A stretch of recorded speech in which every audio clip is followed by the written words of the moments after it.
Hey everybody, welcome back to Code a Responsive Website with Bootstrap 3. This video is called Coding the Navbar. In this video we are going to begin coding the HTML for the Bootstrap 3 navbar, the one that you see on the top of the website right here. So let's go back to our code editor, and in the previous video we coded the structure, the general layout and structure in our HTML. This doesn't actually show us anything. If you were to open your website right now, you could see the only thing that's up there is an empty navbar. And the reason why you see that is because the navbar has some CSS attached to it. It has a background color and is fixed to the top. But there's currently nothing there. So the only thing we see is our navbar background. So we're going to code everything inside of that navbar.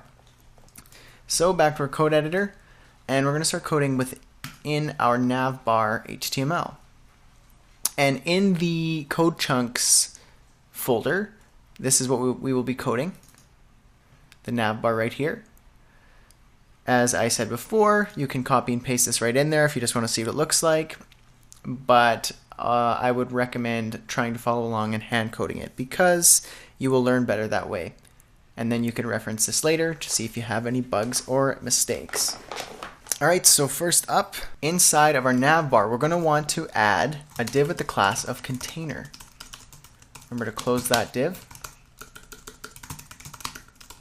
The reason why we want that is because within our website, we want to have the content of the navbar be within a container. We want it to be fixed within this area, not full width like the rest of the navbar background. So that we do that by adding the class of container. And what we're going to do now is add the navbar brand or the logo. So A with the class of navbar dash brand.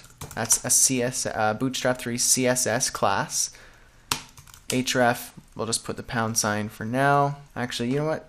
Do a /. That means it goes back to the root of the website or the home page. Close that A tag. Within that, we want to add an image. The source is images/logo.png. Always use the alt and explain what it is. In the images folder, you can see we have logo. So we are going to reference that file right here. So if you save that and open your website again, refresh, you can see your logo sitting pretty right in the middle. All right, let's tab that in, and let's go down below that. We're going to want to add the content of the navbar, all of the nav items, the drop downs, and so on and so forth. So div with the class of nav-collapse. That is a Bootstrap 3 CSS class, which allows our navbar to be responsive. So when you shrink it to mobile size, like in the final website, you'll see the navbar is collapsed. And we open it just by clicking this little toggle button. Back to our code. So nav collapse, we're also going to add the class of collapse. Just more Bootstrap 3 classes to add. Navbar-responsive-collapse. I know you're probably thinking this is a lot of CSS classes. How am I going to remember all this? All you need to do is just go to the getbootstrap.com website and go to components and click on navbar, and this has everything you need to know in terms of the navbar and all the cool stuff you could do with it. So add all those classes, close that div, and nav collapse. Within that, we're going to add an unordered list, and we're going to give that unordered list the class of nav and navbar-nav. And nav. Within that, we're going to add our first nav item. So now we can actually start putting some items in there. Li with the class of active. And the reason why we want to have it be active is because I want to show you a nav item with the active class. And we're going to add an A tag, home. So now if you save that and go back to your website, you should have a home item. Add another one of these. This one, don't add the class of active because you only want one. This one will be services. And then we're going to close this UL. So there's actually going to be a lot more happening. We're going to be changing this to a drop-down menu, but we're going to do that in the next lecture because it requires a little bit more code. So we're going to move on, and we'll do this a little later, to the next element in the page, which is the search input. So let's add that, another Bootstrap 3 feature. After the UL of nav, let's add a form. Close that form tag and give the form the class of navbar form and navbar form. And let's add an input within the form. The type will be text. Class form control. This is a Bootstrap 3 class. Placeholder. Search this site. The placeholder is what you'll see as a hint of what you should type in the input, since we don't have a label explaining what it is. It's kind of a forward-thinking way of doing this. Rather than having more elements, we try and be really minimal and just add a placeholder. Add a button tag, the type of submit, the class of button, and button default. Now just a quick note about buttons and the classes. If you go to the Bootstrap 3 website, under CSS there should be a section called buttons.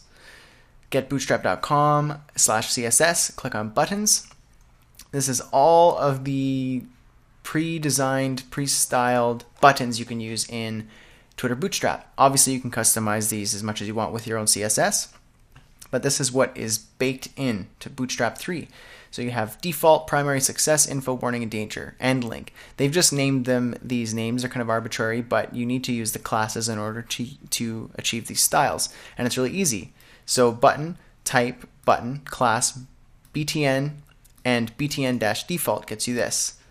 And then you can go on so forth and get the button primary, button success, button info, warning, danger, and then button link. So right here in the Bootstrap 3 docs, you can read and do everything that you want to do with these buttons and see everything that they offer. Large buttons, small buttons, mini buttons, block level buttons that expand the full width of the parent element, buttons that are disabled so you can't click on them, and basically everything that you could want in a button, almost. And we have a button with the class of button and button default. We want that default button. Let's close that button tag. Within the button, we are going to use the Bootstrap glyph icons font icon. So span, close that span tag, and the class of this span is going to be glyph icon and glyph icon dash search. So now if I save this, hit refresh, you'll see that the form shows up here, and then you have the glyph icon, the little search magnifying glass. So I use the class glyph icon and glyph icon search, and that got me this icon. So right now this kind of looks a little funny, but all we need to do is just add a little bit of CSS to make this look better. So if you were to go to your includes folder, CSS folder, and click on your styles, under the navbar label, let's add a style for that specific element. Let's actually, to be more specific, give this an ID of search input. Save that, and let's select that in our CSS, search input. Give it the width of 200 pixels and save that. So now let's go back to our website and see what it looks like. So there we go. That looks much better. It's smaller and it has the button on the side here. So let's keep going. And next we're going to add the My Account link. We're not going to add the dropdown right now. We're going to do that in the next lecture, but we're going to add this link and get it to sit way over here on the right, not just stacking on the left here like all the rest of these elements. And the way we do that, after the form, let's add an unordered list. Close that list so you don't forget. the class of navbar-nav, and pull-right. Pull right. What that's going to do is just going to add the CSS style of float right. So it's going to float that element to the right side of the navbar. Let's close this. Okay. And inside of that, let's just add an li item and an a. And we're going to just say my account. And before that, I believe we had an icon. So we're going to use another glyph icon. So span, give that span the class of glyph icon so you can access all of the glyph icons. And also another class to be more specific, glyph icon -user. So now if I save that, my account, link, and the little user icon.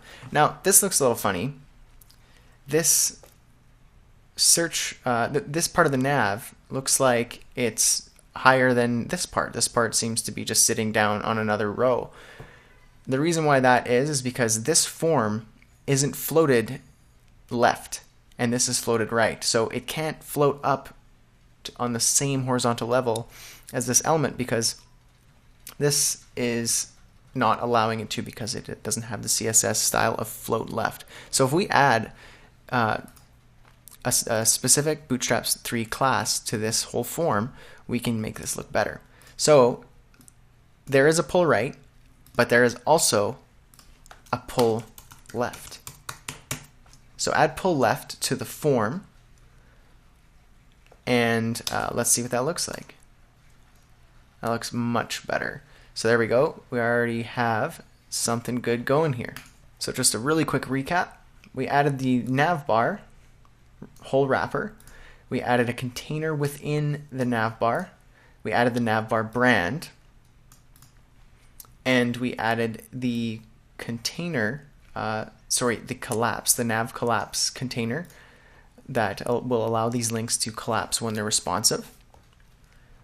Within that, we added a unordered list with the class of nav, and we added the home and services items. Then we added the form with the search input, and then we added another unordered list that was pulled right that has the my account link to the far right. So there's still quite a bit more we need to do with this navbar, but we're going to do that in the next lecture. And what that will be is we'll add the drop-down menu for the services item and the drop-down menu for the my account item.